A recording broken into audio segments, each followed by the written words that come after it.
Hola, en este video mis compañeros y yo hablaremos sobre el tema Dimensiones de la personalidad, intelectual, afectiva y volitiva.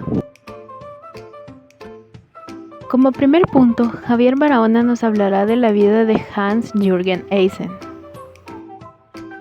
Hans-Jürgen Eysen ha sido uno de los científicos más influyentes de la psicología. Logró construir un verdadero paradigma de la personalidad, el más sólido que la psicología ha ofrecido hasta nuestros tiempos. La rigurosidad de su trabajo, sus revisiones críticas de estudios propios y ajenos, su tenacidad, su honestidad científica, sus planteos originales y osados, su privilegiada formación y capacidad hacen que este autor tenga aún mucho para decirnos.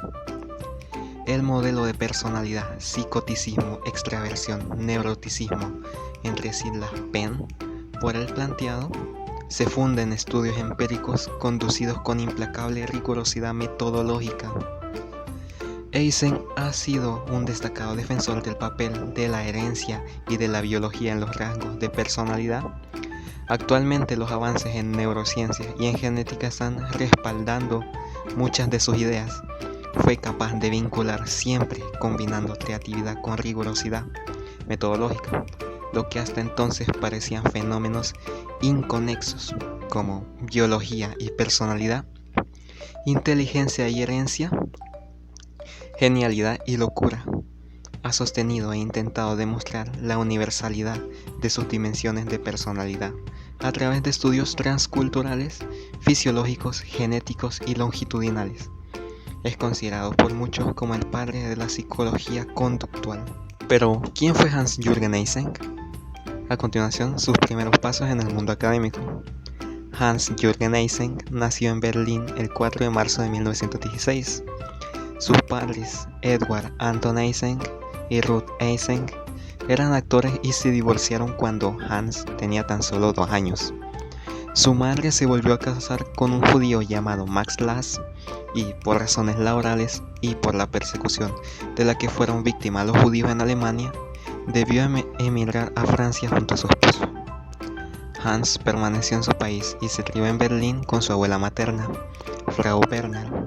Con ella tuvo una educación muy libre, rodeado de fuertes estímulos literarios y culturales. Luego de graduarse en una escuela pública en Berlín, se rehusó a seguir la tradición familiar y convertirse en artista, y en contra de los deseos de sus padres, quiso estudiar ciencias. Se fue de Alemania en 1934.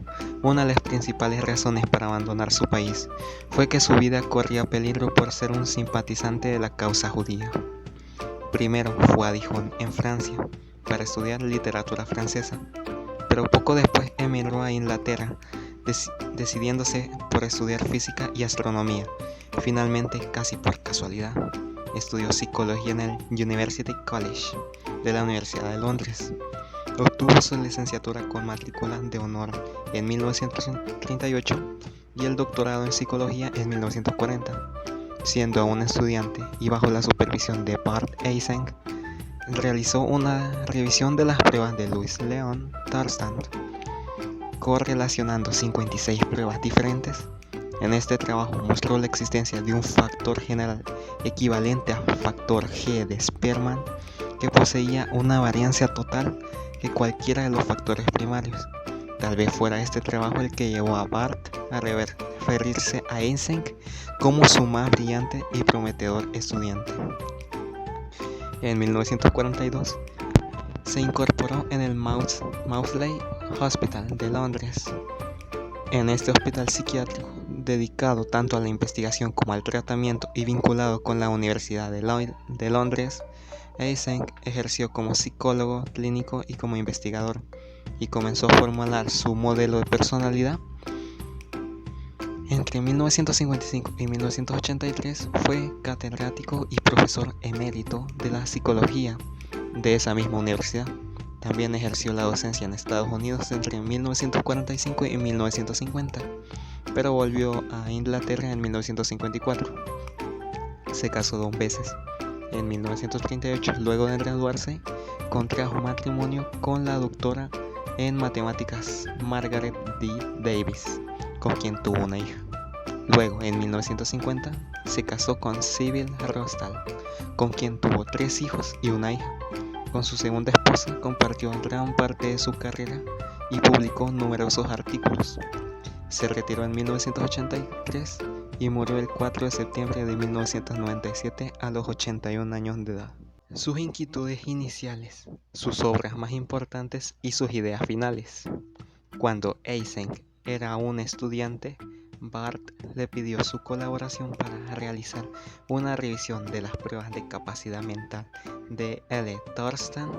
A partir de los resultados obtenidos, Eysenck defendió la idea de un factor general de inteligencia y factores de grupos. Por entonces, los años 1950, ya había trazado las primeras líneas de su modelo de personalidad, basándose en enfoques filosóficos, clasificaciones psiquiátricas y algunos planteos psicológicos. De hecho, con solo 31 años, publicó una obra que alcanzó rápida difusión por la relevancia de su contenido, Dimensions of Personality. Para 1955, Eysenck había puesto en marcha de modo completo lo que sería el programa de investigación de su vida, el estudio del comportamiento humano, teniendo como eje los rasgos de personalidad. Bien, ahora luego de esa interesante información sobre Hans Eysenck, mi persona, Karen Reinado, les hablará un poco sobre la teoría de la personalidad de Eysenck, el modelo PEN. Como ya se decía anteriormente, uno de los teóricos más importantes del estudio de la personalidad es Hans Eysenck. Este llevó a cabo muchas investigaciones, aunque se hizo famoso por su teoría de la personalidad. Su enfoque se enmarca dentro de la teoría de los rasgos, que asume que la conducta está determinada por unos atributos relativamente estables, que son las unidades fundamentales de la propia personalidad, porque predisponen a una persona a actuar de una manera determinada. Para Eysenck, los individuos difieren en sus rasgos debido a las diferencias genéticas, aunque no descartó las influencias ambientales y situacionales en la personalidad, como las interacciones familiares en la infancia, por lo que se basa en un enfoque biopsicosocial, en el que estos factores genéticos y ambientales determinan la conducta. Hans Eysenck desarrolló una teoría basada en los resultados del análisis factorial de las respuestas de unos cuestionarios de personalidad. Como conclusión, identificó 3 dimensiones independientes de la personalidad: el neuroticismo, la extraversión y el psicoticismo, lo cual recibe el nombre de modelo PEN. Los cuestionarios de Eysenck. Durante la década de los 40, Eysenck trabajaba en el Hospital Psiquiátrico de Mounsey, en Londres, Reino Unido.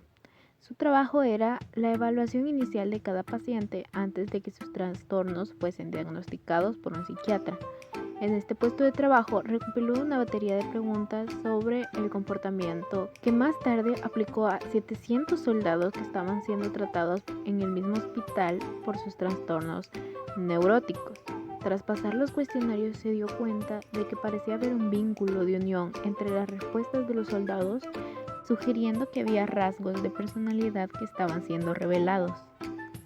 La estructura de la personalidad según Eysenck. Tras los resultados de sus investigaciones, Eysenck propone un modelo jerárquico de la personalidad en la que el comportamiento se puede ordenar en 4 niveles distintos. El primer nivel.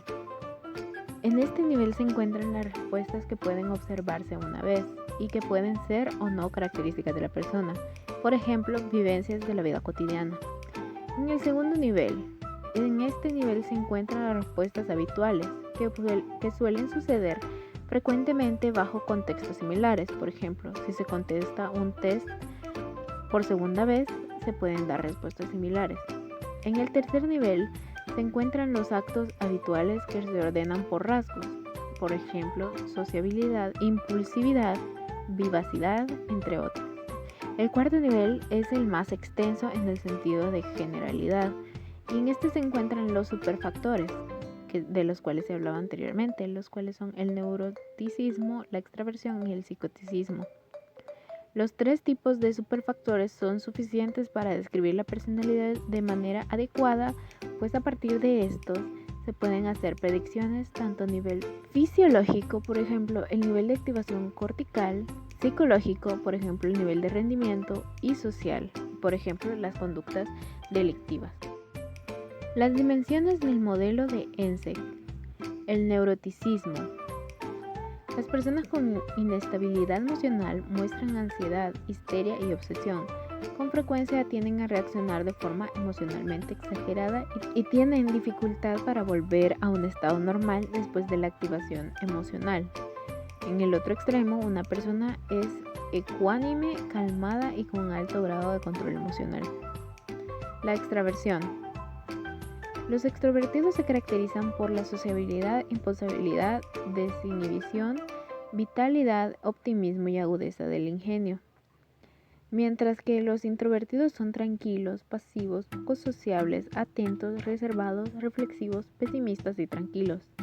ENSEC piensa que la principal diferencia entre los extrovertidos y los introvertidos se encuentra en el nivel de la excitación cortical. El psicoticismo. Las personas con puntuaciones altas en psicoticismo se caracterizan por ser insensibles, inhumanas, antisociales, violentas, agresivas y extravagantes. Estas puntuaciones altas se relacionan con distintos trastornos mentales, como la propensión de la psicosis. En contraste con las otras dos dimensiones, el psicoticismo no cuenta con un extremo inverso, sino que es un componente presente en distintos niveles de las personas. Bases biológicas del modelo PEN. Teniendo en cuenta el modelo descriptivo de la personalidad, el modelo PEN también aporta una explicación causal. Para ello, se centra en los mecanismos biológicos, hormonales y psicofisiológicos responsables de las tres dimensiones, para así poder probar esta teoría de forma experimental. La teoría de activación cortical y su relación con la extraversión. La teoría de activación cortical de ENSEC propone una explicación biológica de la extraversión, teniendo en cuenta el sistema de activación reticular ascendente con sigla SARA. La actividad del SARA estimula la corteza cerebral, que a su vez aumenta el nivel de activación cortical. El neuroticismo y la activación del sistema límbico.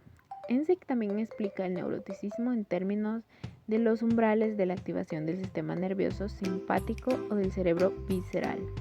El cerebro visceral también se conoce como el sistema límbico, que consiste en el hipocampo, la amígdala, el septo y el hipotálamo, y regula los estados emocionales tales como el sexo, el miedo y la agresión. Es la responsable de la respuesta de lucha o huida en cara del peligro. Las personas neuróticas tienen umbrales bajos de activación del cerebro visceral y son incapaces de inhibir o controlar sus reacciones emocionales. Por tanto, experimentan efectos negativos en situaciones estresantes. Están molestos incluso en situaciones con una tensión menor y se disgustan con mucha facilidad. Por último, el psicoticismo y hormonas gonadales. ENSEC también aporta explicación biológica del psicoticismo, concretamente de las hormonas gonadales, como la testosterona, y las enzimas como la monoamino oxidasa, con las siglas MAO. A pesar de no haber gran cantidad de investigaciones sobre el psicoticismo en comparación con la extraversión y el neuroticismo, algunos estudios actuales muestran que las personas con episodios psicóticos presentan niveles altos de testosterona y niveles bajos de la MAO. También se demostró que los niveles bajos de la MAO es una característica que presentan los pacientes psicóticos. Bien, ahora les dejaré con mi compañero Luis Fuentes para que siga explicando un poco más sobre el tema. El autoconcepto y la perspectiva actual. El autoconcepto, por ejemplo, es uno de los constructos teóricos que más se utilizan, pero esto no significa que todo el mundo entienda de qué estamos hablando. Cuando utilizamos este término y su significado no es tan intuitivo como la palabra autoestima, y a su vez no siempre es fácil comprender de qué se trata y si ignoramos algunos asuntos desde lo que se trabaja en la psicología actual. Autoconcepto, su definición. El autoconcepto es la imagen que hemos creado sobre nosotros mismos, no una imagen solamente visual. Desde luego, se trata más bien del conjunto de ideas que creemos que nos definen a nivel consciente e inconsciente. Esto incluye una capacidad práctica e infinita de conceptos que podrían estar incluidos en esta imagen. Solo nosotros mismos, y ya que cada idea puede albergar en su interior muchas otras, creando sistemas de categorías que estos están dentro de nosotros, así pues podría ser un componente de nuestro autoconcepto, nuestra idea de lo que es la timidez, pero también es una idea aproximada sobre nuestra inteligencia, tan multitud de elementos que pueden ser parte o constituida de una imagen de nosotros mismos. El autoconcepto sirve para englobar todo sobre nuestra autoestima. El autoconcepto puede cambiar, aunque tienda a mantenerse relativamente igual en el tiempo. El autoconcepto no es ni mucho ni menos algo estático. Esta variación constante, al igual que varían constantemente nuestras experiencias y el curso de nuestros pensamientos. Sin embargo, el autoconcepto no se mantiene siempre igual, significa que queda en cualquier idea sobre nosotros mismos. Está claro que algo que consideramos totalmente ajeno a nosotros, de manera de ser o no, o poder comportarnos del pasado, entra en forma y parte de un conjunto de cosas que consideramos que nos definen.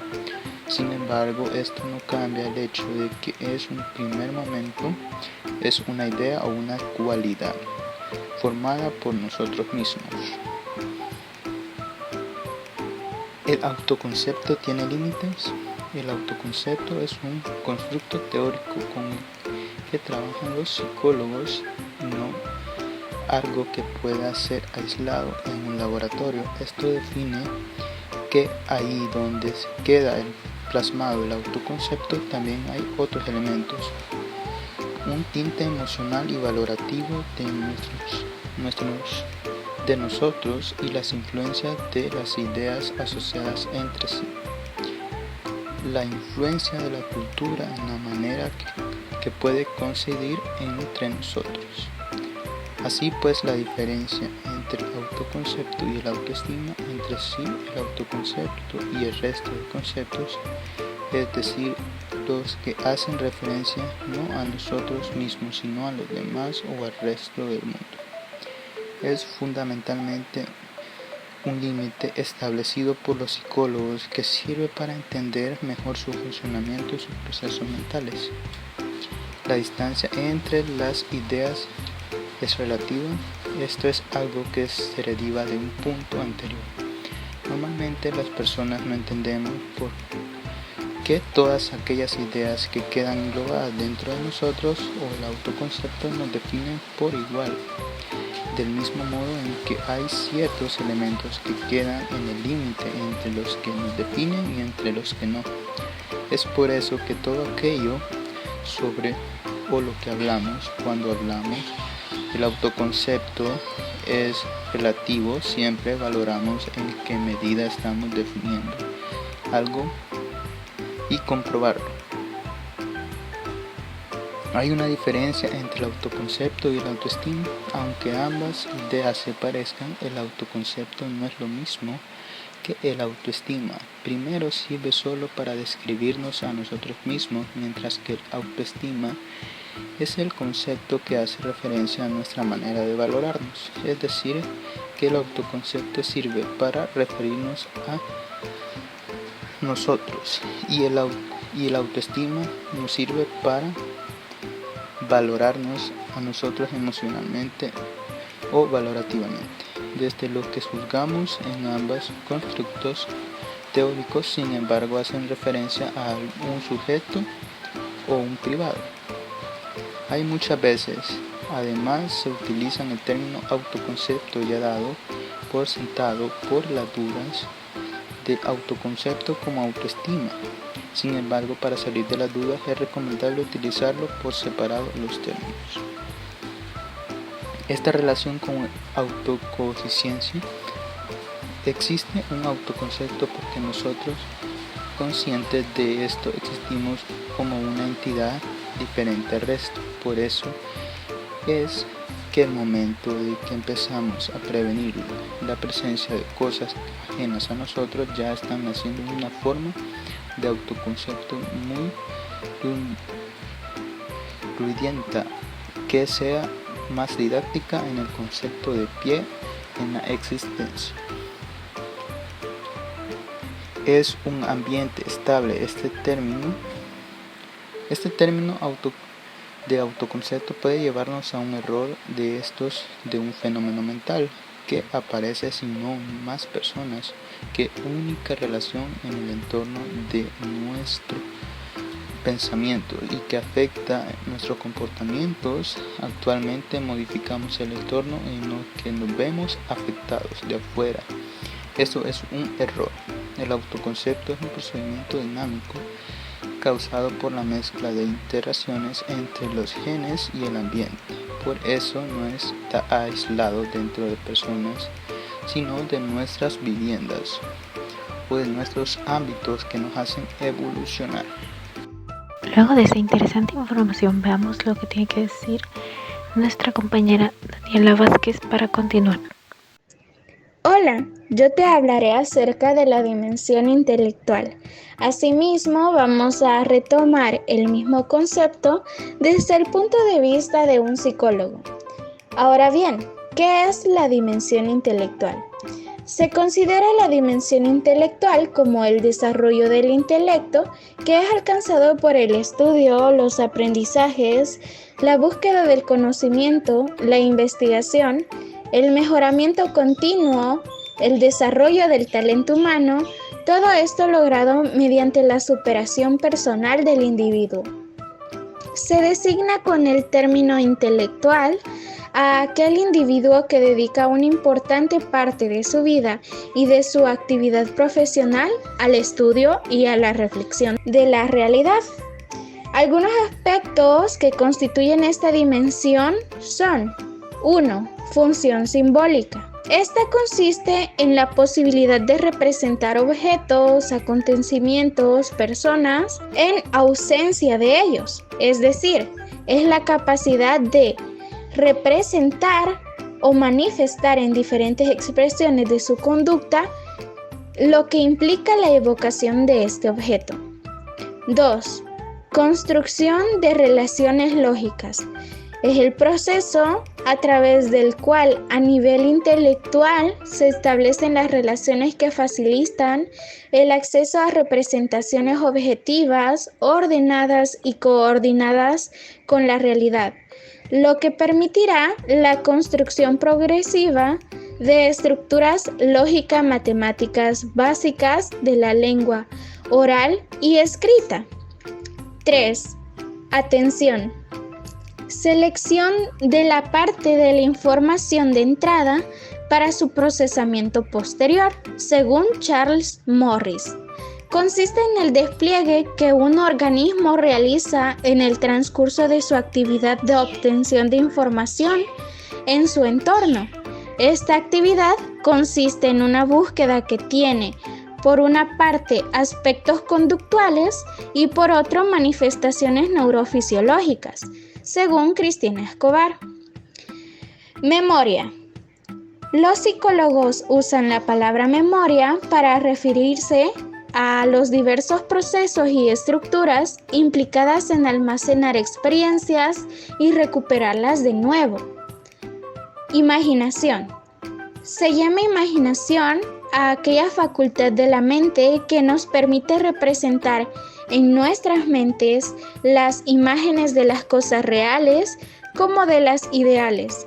La imaginación consiste en un ejercicio de abstracción de la realidad actual y en ese supuesto es donde mayormente se darán las soluciones a las necesidades, deseos u preferencias, entre las otras cuestiones.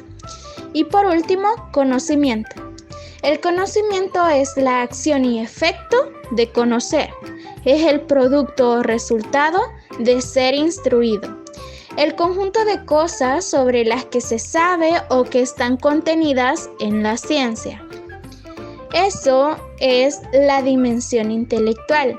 Sin embargo, Hans Eysenck dijo en su teoría acerca de las dimensiones del ser humano, en donde retomó el término de la dimensión intelectual para poder agrupar lo que son los rasgos que tipifican a las personas.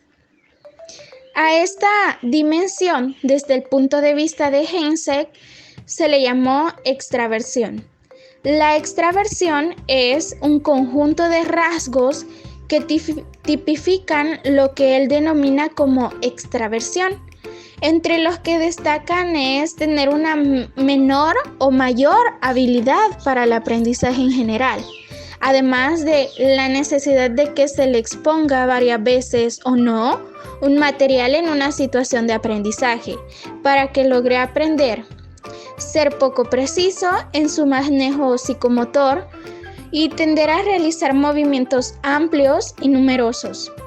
Dentro de estas tipificaciones podríamos encontrar algunas características que corresponden a personas que pertenecen mayormente a esta dimensión. Es importante recalcar que todos los humanos poseemos las tres dimensiones, tanto la intelectual como la afectiva como la volitiva.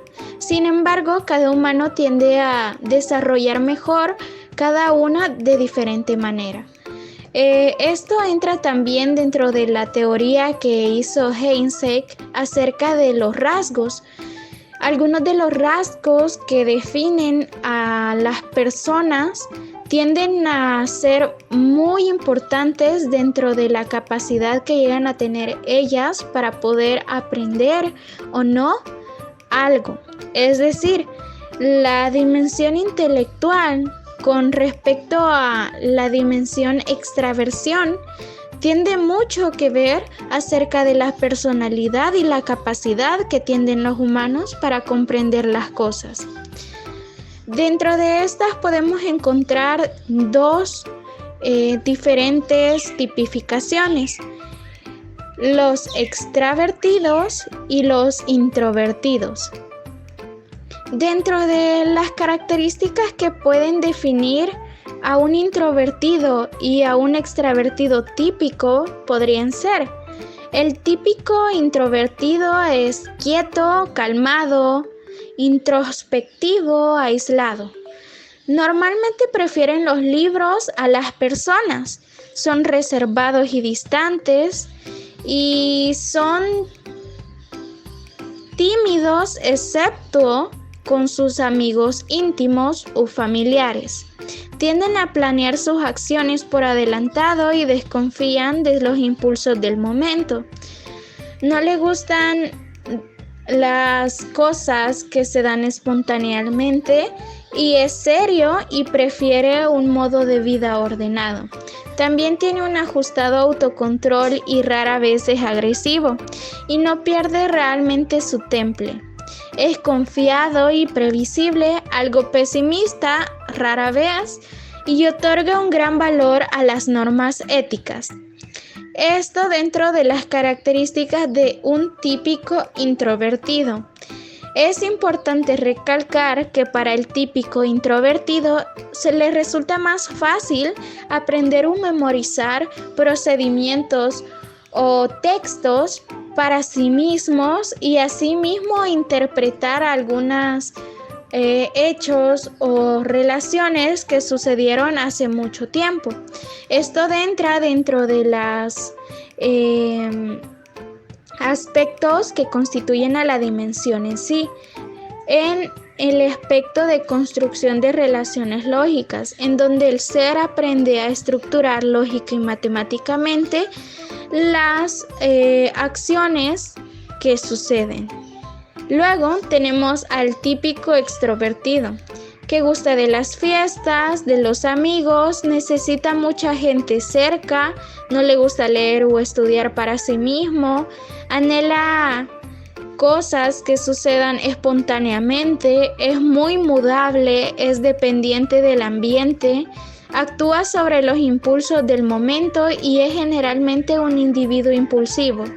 Es eficiente en los trabajos prácticos y da respuestas inmediatas y es despreocupado, bromista y optimista. Gusta hacer reír y ser divertido. Prefiere actuar a pensar, tiende a ser agresivo y pierde fácilmente su temple. En conjunto, sus sentimientos son mantenidos bajo un adecuado control y no es siempre una persona previsible y confiable. La dimensión introversión-extraversión tiende a demostrar que se puede admitir una cierta dualidad en el rasgo de la misma extroversión. Es decir, una persona puede ser social y también puede ser muy distante y reservado. Eso no depende totalmente de cómo se tomen las cosas. Es decir, una persona puede ser muchas cosas a la vez y no se tiende a tipificar normalmente en una sola categoría. Por eso es que muchas de las personas que son introvertidas son también extrovertidas con las personas que ellos desean que se conozcan o que se les conozca de esa manera. Asimismo, podemos decir que la dimensión intelectual conlleva lo que son procesos de aprendizaje y asimismo conductas que aportan o no al aprendizaje de una persona.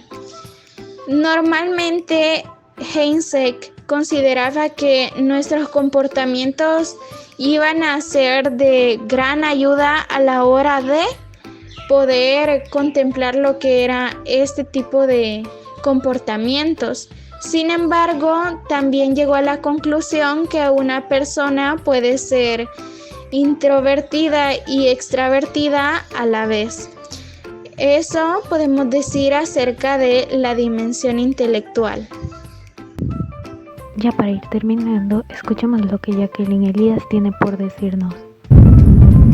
La dimensión afectiva está referida al sentirse y al vincularse.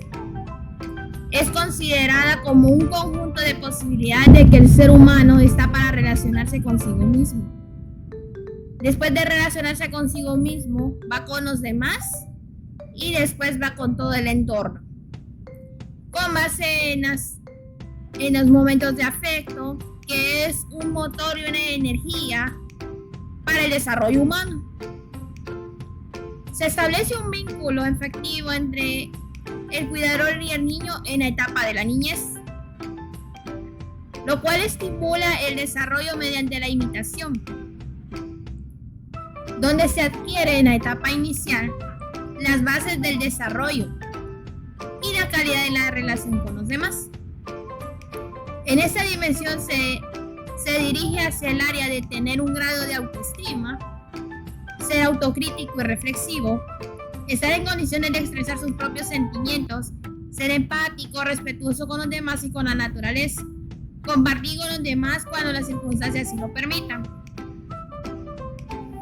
La afectividad es el sentido del valor, donde se percibe la realidad en la que está como se da, no es indiferente, como que algo que nos afecta.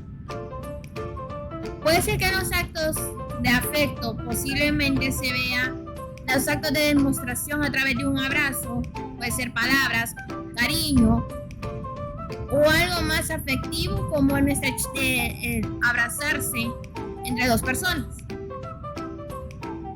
Es donde se cumple ahí la función del sensor de la afectividad. Los actos de estima están en el valor de las cosas, que es donde se dan y se arranca de la indiferencia hacia todas ellas, donde se van reforzando cada uno de los valores de la afectividad. Es ahí donde se van descubriendo los sentimientos y todo aquello que se va dando de manera emotiva. La afectividad también funciona mientras el humano se va conociendo a sí mismo. También se estudia en el área de la psicología en más detalle, donde se dan las tipologías del carácter, donde se va dando también la personalidad y todo aquello que va relacionado en factores psicosomáticos, ambientales, endógenos, exógenos, para para abordar una cuestión desde el ángulo educativo. También en la dimensión afectiva podemos demostrar también, y en el tema principal también está la madurez afectiva. ¿Qué es la madurez afectiva? Es donde en sentido general los afectos no son buenos ni malos. Su cualidad humana depende de su objeto, el amor, el apego. Es bueno cuando está dirigido a lo valioso y es donde se van desuniendo el amor con el otro. Lo importante es tener sentimientos donde van haciendo un síntoma de que alguien ha madurado afectivamente. Cuando se demuestra afecto, se va madurando de manera ordenada, donde se proporciona la fuerza, donde se va proporcionando la orientación.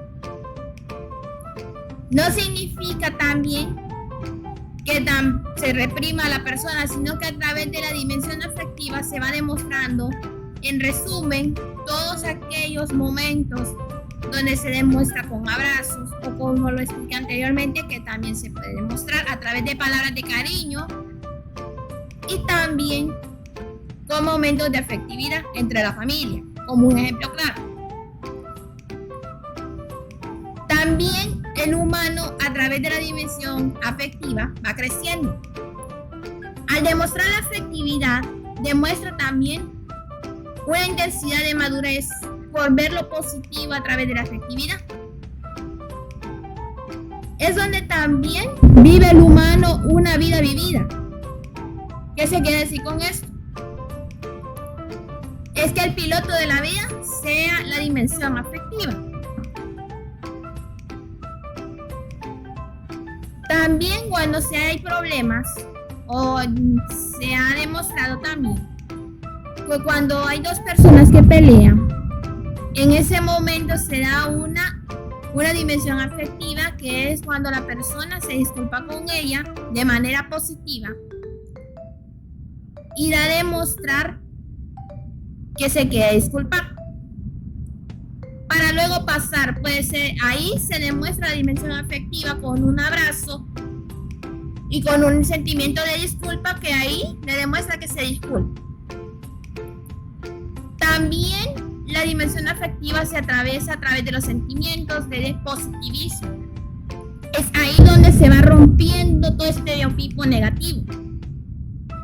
Y es donde los sentimientos son los buenos, que son pasivos, a lo cual son naturalmente positivos cuando se va desarrollando en la dimensión afectiva.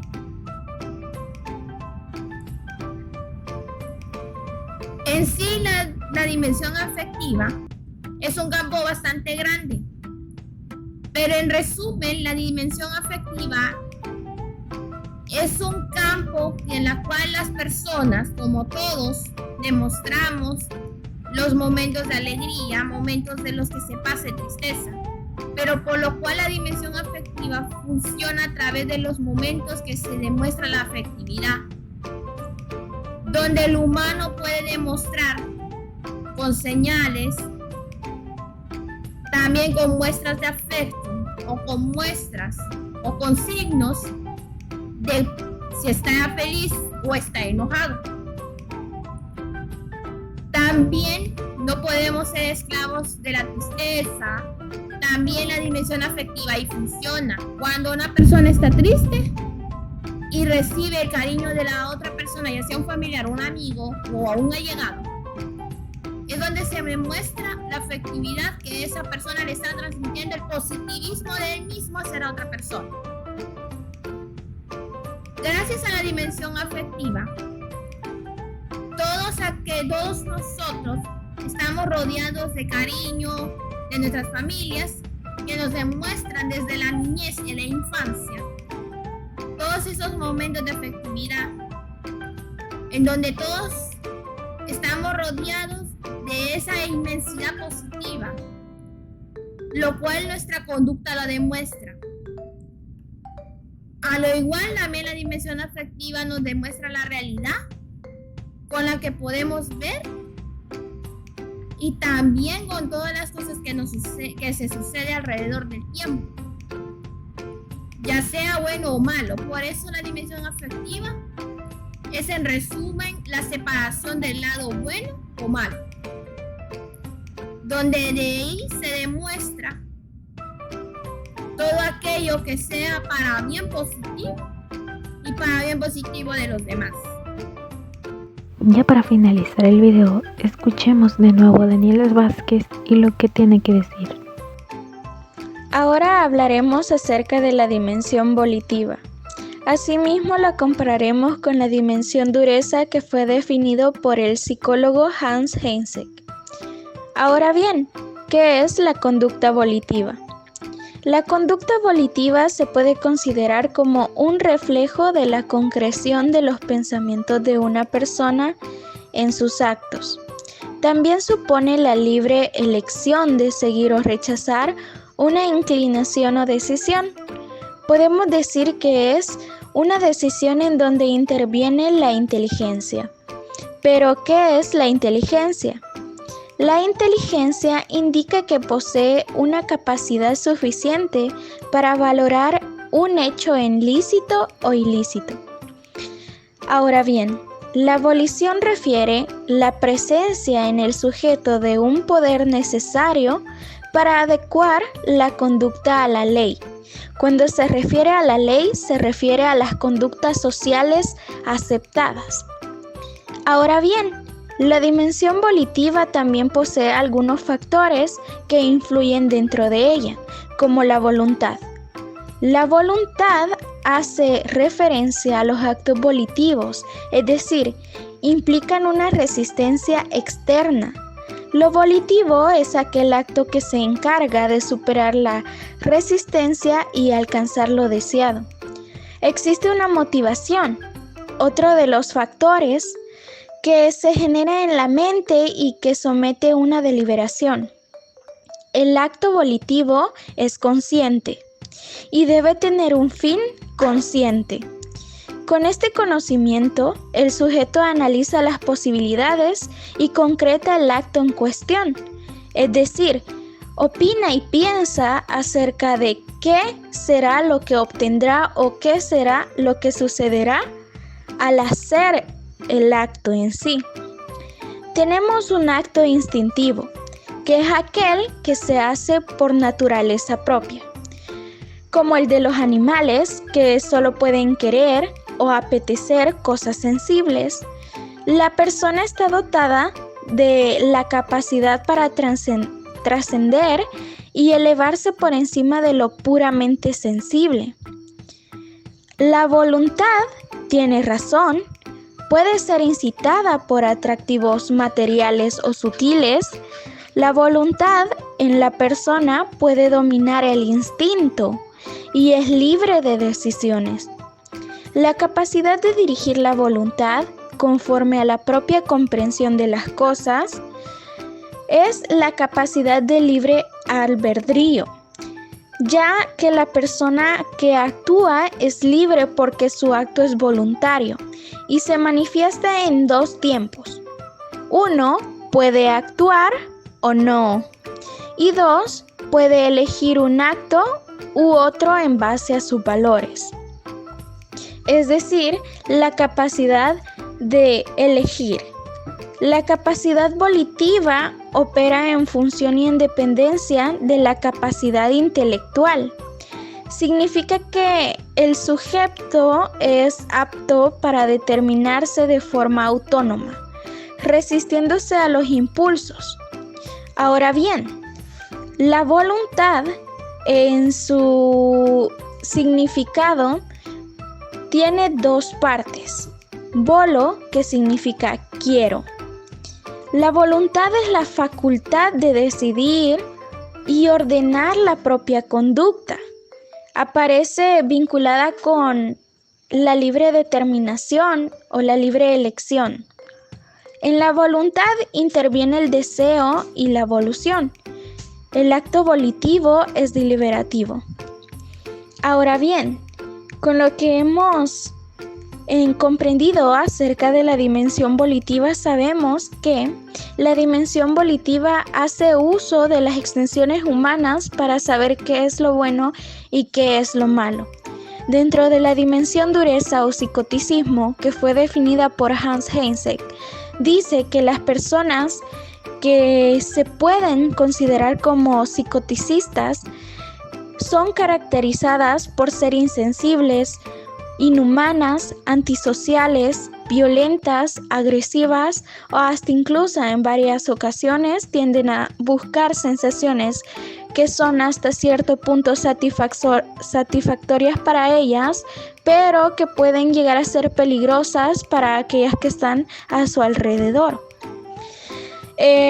Entonces, la principal diferencia entre cómo se considera la dimensión volitiva a cómo se considera la dimensión dureza dentro de la psicología es que la dimensión dureza, a comparación de la dimensión volitiva, es totalmente lo contrario. Dicen que el psicoticista tiende a actuar más pobremente que las personas normales, aunque de ninguna manera se muestra así a la hora de mostrar su inteligencia. Es decir, las personas que tienen características psicoticistas tienden a no poseer la capacidad empática ni la capacidad para elegir entre lo que es bueno y lo que es malo, mas sin embargo esto no determina su dimensión inteligencia o cómo ellos pueden desarrollar esta dimensión. Hay una parte importante en la que dice que la dimensión dureza no ha sido estudiada exhaustivamente, debido a que es un poco más compleja y a la distractibilidad constante, el pensamiento desordenado y el aislamiento que tienden a reflejar las personas que pertenecen a estas. Normalmente, los rasgos que caracterizan a estos sujetos obtienen como puntajes altos en lo que es algunos rasgos, como que son agresivos, fríos, egocéntricos, impersonales, impulsivos, antisociales, son personas que no empatizan. A veces son creativos, pero ¿cómo se puede definir este factor psicoticismo? El psicoticismo se caracteriza porque incluye sentimientos de persecución, también incluye sentimientos de misticismo irracional, agrado por las sensaciones físicas que son crueles y muy fuertes, hasta cierto punto inhumanas, y como ya anteriormente había mencionado, falta de empatía. Entonces, lo que podemos resaltar tanto de la dimensión volitiva como de la dimensión dureza es que las dos se refieren a la capacidad que tiene el ser para elegir entre lo bueno y lo malo, y cómo esta capacidad que tiene el ser puede convertirse en un rasgo altamente importante dentro de la personalidad que se vaya a ir desarrollando mediante el tiempo. Gracias.